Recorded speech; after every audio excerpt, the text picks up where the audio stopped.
Welcome back, everyone. Now we are going to see something that is shipped with Roadscape. So it is a material. So as you can see, if you go into the material tabs of Roadscape, you can find the roadside base. And if we just add a new material, we will easily find, you can type road and you can find the road base. Okay, it's not listed by default, so you have to add it. But it's there, okay, it's existing, and this is the material that the road is using in order to display itself, okay? So this is this material, all right. So let's say you want to have a more wet road. This is the material that you want to change. So simply, let's go back into performance mode and let's focus on one part of the road here. And let's go back off performance mode from the shading view, all right. We will add anything geometry related, and as you can see, Roadscape is shipped with a custom node shading, a custom node that I've made, which is called the Rainy Maker. And so this node is basically used in order to generate the normals of the texture, and also to generate the specularity of the texture. Okay. So what I mean by the normals is that in the Roadscape system as it is working for now, we are inputting only road texture, the asphalt texture, which is there.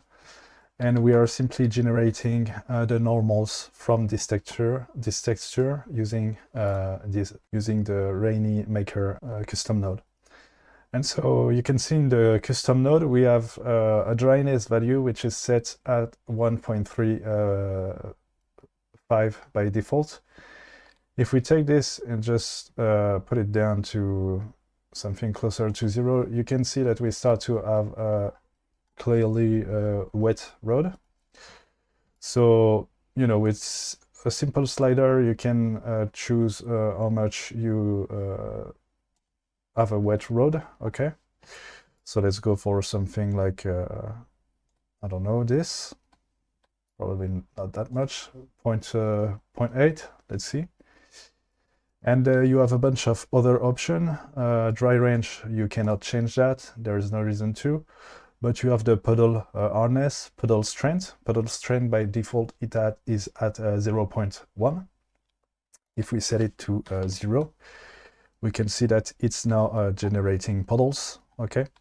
So one thing to know is that the puddles, as they are seeing right now, are only displayed in Blender. So you could probably make it work for Unreal and Unity, but you would have to bake the puddle map, the specular puddle map, to a second UV map than the regular road UV map, okay? So more info into that on a specific tutorials that I will came up with at some point, but for now this is not the focus of this video. So you can add puddles, all right? So you can, with the strength, you can set up how much you want them to appear. Let's go back just to 1. And you can have the puddle, you have the puddle harshness. If you go to 0, it will be very smooth. And if you go to 5 by default, we will have some more regular puddles showing up, okay? The next option is the water trail strength. And as you can see, this is the trails left by rolling vehicles on the road. So this is following the road everywhere, and it also works on extraction, as you can see. So you can set up how much you want of the water trails to be present in the scene. And as well, you can set up how much you want the water trails to erase the normals of the road texture or not. So if we go to 1, it will mean that whenever the water trails is showing up, the normals of the road will be completely erased, and so we will have a very glossy aspect of the water trails. Okay, so if I just reduce this value, the water trails will keep the normals. Okay, so I think a good value if you're going for wet road. You can go for something like 0.7, and this seems to look all right to me.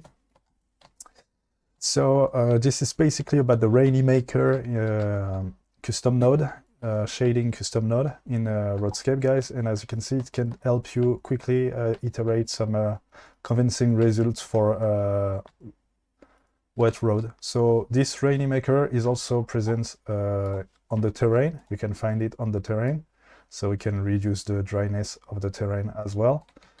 Or it is also present on the support mesh. Okay, so basically it is almost present on any mesh in Roadscape, almost, because I'm mostly using this node to generate the normal map of each textures. Okay, so this is also the good thing about Roadscape. At least I think it is to me, because I really like to having one set of custom nodes in the shading to generate directly a bump map, normal map out of regular texture directly into Blender, and so I just have to bake this outputted normal map, and I don't have to mess with any external tool in order to generate my normals. So this is it for the Rainy Maker and the normal map generation in Blender, guys. There will be more info about it in a specific video, but this is just a preview of how it works, basically. So thank you for watching, and I'll see you in the next video. Thank you.